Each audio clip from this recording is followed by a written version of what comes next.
नमस्कार, मैं भाषा और आप देख रहे हैं न्यूज़ क्लिक पर खोज खबर कार्यक्रम। इस कार्यक्रम में हम पूछेंगे सीधा सवाल, मिस्टर पीएम, इस देश की जनता को यूं ही मरने के लिए क्यों छोड़ दिया है आपने?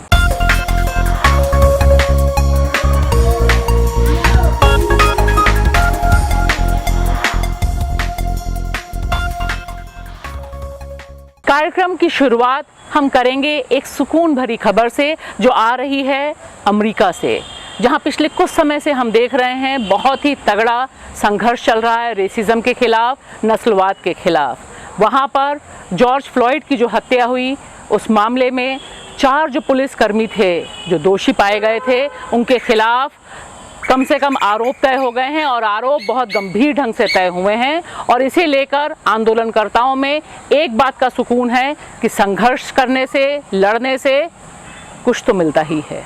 इस समय देश के हालात बहुत ही भयावह, बहुत ही डरावने हैं। हर तरफ एक ही ढंग की स्टोरीज़ हैं, एक ही तरह की खबरें आ रही हैं और वे सारी खबरें इंसानियत को तार तार करने वाली हैं, पूरे सिस्टम पर सवाल उठाने वाली हैं। इसी के मद्देनज़र हम पूछ रहे हैं प्रधानमंत्री नरेंद्र मोदी से सवाल। उन्होंने महज 4 घंटे में पूरे देश को लॉकडाउन में डाला था। उस समय 500 के करीब मामले थे और आज जिस समय देश पूरी तरह से खुल गया है, लॉकडाउन जैसी कोई चीज़ नहीं है, उस समय हमारे सामने 2,66,000 केसेस हैं।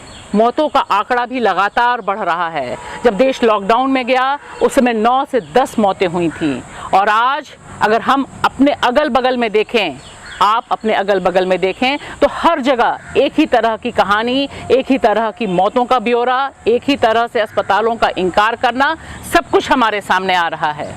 ऐसे अनगिनत वीडियोज़ हमारे पास पहुँचे हैं, कुछ हम आपको दिखा रहे हैं। इसमें से सबसे पहले देखिए, सूरत से एक व्यक्ति ने भेजा है जो एक्टिविस्ट हैं, आरटीआई एक्टिविस्ट जागृत पटेल। अभी भी जागृत क्वारंटाइन पीरियड में हैं, लेकिन उन्होंने सबको बताने के लिए वीडियोस बनाए जब उन्हें कोरोना हुआ, जब उन्हें भेजा गया, और ये वीडियोस के ज़रिए उन्होंने समझाने की कोशिश की कि जो पूरा का पूरा हेल्थ स्ट्रक्चर है वह कितना जर्जर है और वहाँ से जो लोग बच के आ रहे हैं उनकी इम्यूनिटी कितनी तगड़ी होगी, तभी वे बच के आ पा रहे हैं। हमें जहाँ रखा गया था, जिस बेड पे हम सो रहे थे, उनके ऊपर जो फैन थे वो भी जमे हुए कचरे और मलबे से ढके हुए थे। जैसे ही हम सोते और फैन को चालू करते तो ऊपर से वही मलबा और जमा हुआ कचरा हम पे गिरता। पीने का जो पानी दे रहे थे वो भी पर्याप्त मात्रा में नहीं दे रहे थे। एक दिन, पूरे दिन के लिए सिर्फ 1 लीटर की 2 ही बोतल हमें दी जा रही थी। अगर टॉयलेट सेक्शन की बात करूं तो हम 25 मरीज एक ही साथ एक ही वार्ड में थे, तो 2 टॉयलेट होने के बावजूद 1 टॉयलेट बंद था। इसलिए आप समझ सकते हो कि 25 मरीजों के बीच सिर्फ एक ही टॉयलेट था और वही 25 मरीजों के बीच ये सिर्फ एक ही सैनिटाइजर की बोतल रखी गई थी।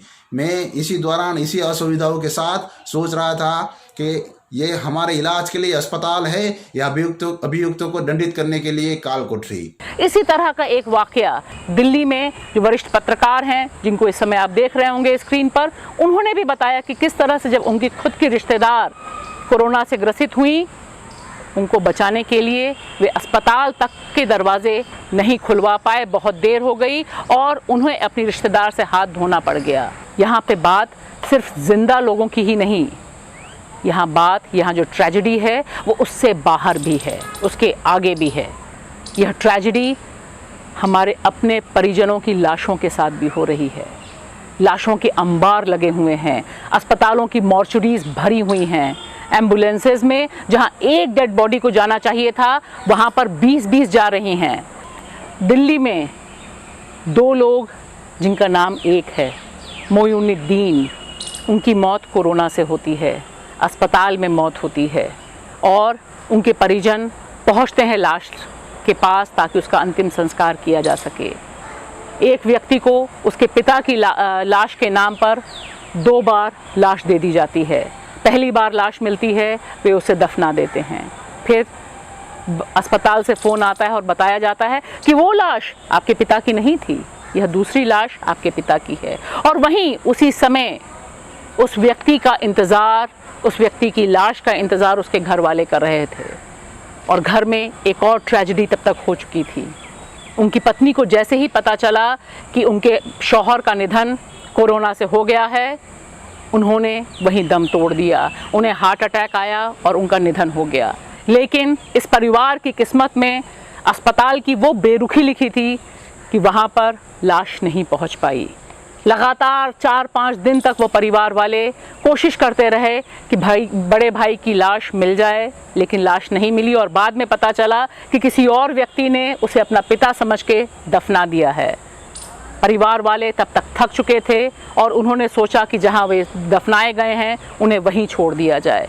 यह मामला सिर्फ दिल्ली का नहीं है, ऐसे तमाम वाक़े अहमदाबाद से हमारे सामने आए हैं, ऐसे तमाम वाक़े मुंबई से हमारे सामने आ रहे हैं, देश के कोने कोने से हमारे सामने आ रहे हैं। उससे जो सबसे बड़ी चीज़ सामने आ रही है कि जो पूरा सिस्टम है वह कोलैप्स कर रहा है। इसकी तैयारी कहीं से भी इस कोरोना महामारी से निपटने के लिए नहीं की गई थी। मोदी जी, आप कोरोना वॉरियर्स के लिए ताली बजवा रहे थे, थाली बजवा रहे थे। इस समय कम से कम देश की राजधानी आपके घर से बहुत पास एम्स में नर्सें जो कोरोना वॉरियर्स हैं वो आंदोलन कर रही हैं, वे मांग उठा रही हैं, वे चाहती हैं कि आपकी सरकार तवज्जो दे। वे कह रही हैं कि जिस तरह का पीपीई उन्हें दिया गया है वह उनके लिए बहुत ही ज़्यादा टॉर्चर का कारण बन रहा है, उससे उन्हें संक्रमण हो रहा है, उससे वे बता रही हैं कि किस तरह से फफोले पड़ रहे होंगे शरीर पर। और जो महिलाओं को सबसे बड़ी दिक्कत उसमें हो रही है वो यह है कि वे सैनिटरी पैड नहीं बदल सकती हैं, वे बार बार टॉयलेट नहीं जा सकती हैं। ये सारी दिक्कतें देश की नर्सें आपसे कहना चाह रही हैं, लेकिन आप सुनने को तैयार नहीं हैं। मोदी जी, कार्यक्रम की शुरुआत हमने आपसे सवाल के साथ की थी और कार्यक्रम का खात्मा भी हम आपसे सवाल के रूप में ही करना चाहते हैं। हम पूछना चाहते हैं कि जब देश इतने अभूतपूर्व संकट से है तब कैसे आपकी पार्टी, आपकी सरकार चुनावी बिगुल बजा रही है। देश के गृह मंत्री अमित शाह जिस तरह से वर्चुअल रैली के ज़रिए बिहार के लिए चुनावी बिगुल बजाते हैं, 72,000 LED स्क्रीन्स लगाकर चुनावी बिगुल बजाया जा रहा है जिसमें करोड़ों रुपए खर्च हुए होंगे। क्या ये करोड़ों रुपए इस देश की जनता जो कोरोना संकट से जूझ रही है, लड़ रही है, मर रही है, उसके इलाज के लिए नहीं खर्च होने चाहिए थे? क्या उन नर्सों के लिए खर्च नहीं होने चाहिए? कैसे और क्यों ये सरकारें, आप और आपके जो तमाम और मंत्री हैं, पूरी तरह से चुप्पी साधे हुए हैं? इस भयावह स्थिति में क्यों नहीं कोई रास्ता निकाल रही हैं सरकारें? जैसे कि संकेत है, खबरें हैं, आने वाले दिन भारत के लिए और कष्टप्रद होंगे, भारतवासियों के लिए और मुश्किल होगा कोरोना से लड़ना। और ख़ास तौर से ऐसे समय जब पूरी तरह से इकॉनमी को खोल दिया गया है और ये मान लिया गया है कि हम और आप अपने बलबूते लड़ेंगे। ऐसे में सवाल उठाना ज़रूरी है, सच को सामने रखना ज़रूरी है और सच को औजार बना के लड़ने की जो हमारी कोशिश है, इसे आपके साथ की ज़रूरत है।